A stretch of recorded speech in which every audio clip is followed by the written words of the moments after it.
Hello everyone, आप सभी को पता है कि सीटेट का एग्जामिनेशन जो है आप लोगों का अनाउंस कर दिया गया, लेकिन अभी तक फॉर्म फिलअप का कोई डेट नहीं आया है। तो आज हम लोग सीटेट में आप लोगों के कौन कौन से डॉक्यूमेंट लगेंगे फॉर्म फिलअप के टाइम में उस पर बात करेंगे।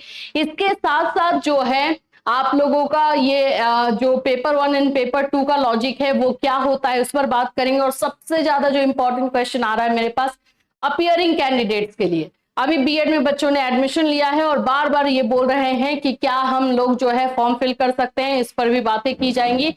और साथ साथ में तैयारी आपको कैसे करना है, प्रिपरेशन आपको कैसे करना है, ये सारी चीजें आपको बताई जाएगी। तो फ्रेंड्स, चैनल पर पहली बार विजिट करें तो चैनल को सब्सक्राइब कर लेना, बेल आइकन को हिट कर देना। यहाँ पर आप लोगों को सीटेट से रिलेटेड हर इंफॉर्मेशन दी जाती है, क्लासेस दी जाती है, सभी चीजें प्रोवाइड की जाती है।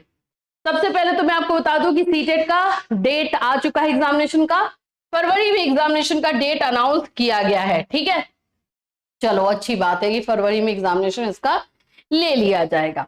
उसके पहले मैं आप लोगों को बता दूं कि सीटेट का हमारा बैच जो है वो आ चुका है और ये बैच हमारा जो है अभी फरवरी बैच के नाम से, वही बैच है, उसको फरवरी बैच के नाम से कर दिया गया है।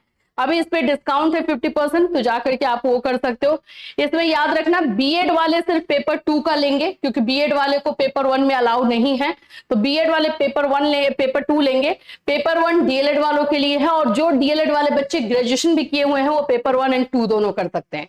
तो इस तरह से कोर्सेस है जो कि आप जाकर के चैनल पर ये हमारे ऐप पर कैटलिसोनी ऐप, ये लोगो रहेगा, डाउनलोड करना है। चलिए अब बात कर लेते हैं हम लोग सीटेट को लेकर के। सबसे पहली बात कि आपको प्रिपरेशन कैसे करना है, तैयारी आपको जो है कैसे करनी है। देखो, प्रिपरेशन के लिए मैं एक ही बात बोलती हूँ, या तो बैच हमारा ले ही लो और नहीं कोई दिक्कत नहीं है, एनसीईआरटी का बुक बेस्ट है, क्योंकि मैं भी पढ़ाऊंगी तो एनसीईआरटी के बुक से ही पढ़ाऊंगी, ऐसा नहीं है कि मैं कहीं और से पढ़ाऊंगी। तो एनसीईआरटी के बुक से जो है आप लोगों को ये पढ़ना होगा और इस तरह से जो है आपको चीजें करनी होंगी। तो इस बात का आपको ध्यान रखना होगा कि एनसीईआरटी का बुक आपका कंप्लीट होना चाहिए। अब आपने जो है बीएड किया है तो भाई आप पेपर 2 का सिर्फ फॉर्म भरोगे, तो पेपर 2 का जो है साइंस से हो या फिर आप सोशल साइंस से हो, उसके अकॉर्डिंग आप ये बुक जो है लोगे। क्लास 6 to 8 तक का, मतलब लेना तो ऐसे 9 तक का चाहिए, लेकिन 8 तक कंपलसरी है, ये आपको लेना है। अब ये आप ऑनलाइन भी निकाल सकते हो, एनसीईआरटी की बुक जो है बच्चे पढ़ते हैं वहां से भी ले सकते हो। तो ये पहला हुआ। पेपर 1 में हो तो उसमें ईवीएस आप एनसीईआरटी के बुक से करोगे और प्रीवियस ईयर का क्वेश्चन मस्ट होता है, वो थोड़ा सा फोकस कर लोगे। और जो सिलेबस है उस सिलेबस को बेसिक तरीके से, हर एक चैप्टर को थोड़ा बेसिक तरीके से समझना है। तो जैसे जैसे चैप्टर आएगा वैसे वैसे समझते चलोगे, हो गया बस। एनसीईआरटी की बुक से बहुत ज्यादा क्लियर हो जाता है वैसे। चलिए, ये तो हो गई आपके प्रिपरेशन को लेकर के।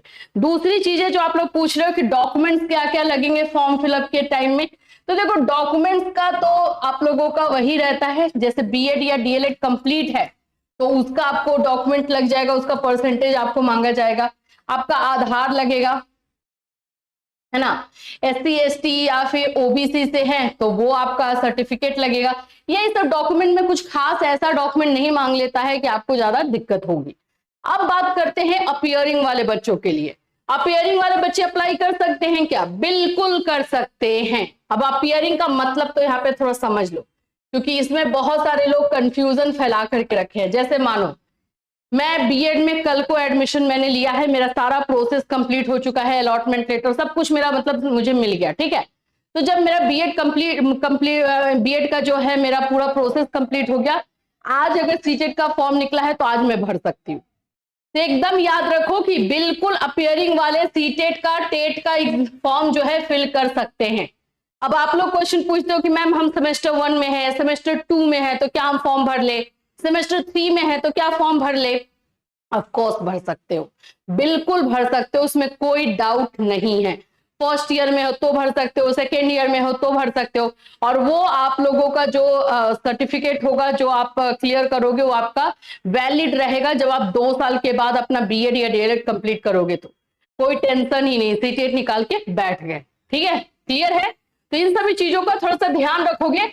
अपियरिंग वाले हर एक बच्चा जो है वो फॉर्म फिल कर सकता है, इसमें कोई दिक्कत नहीं है, कोई प्रॉब्लम नहीं है, ठीक है। इससे रिलेटेड जैसे जैसे अपडेट आएगी वैसे वैसे हम आपको इन्फॉर्म करते रहेंगे। फिर मिलूंगी, टिल दैट टेक केयर।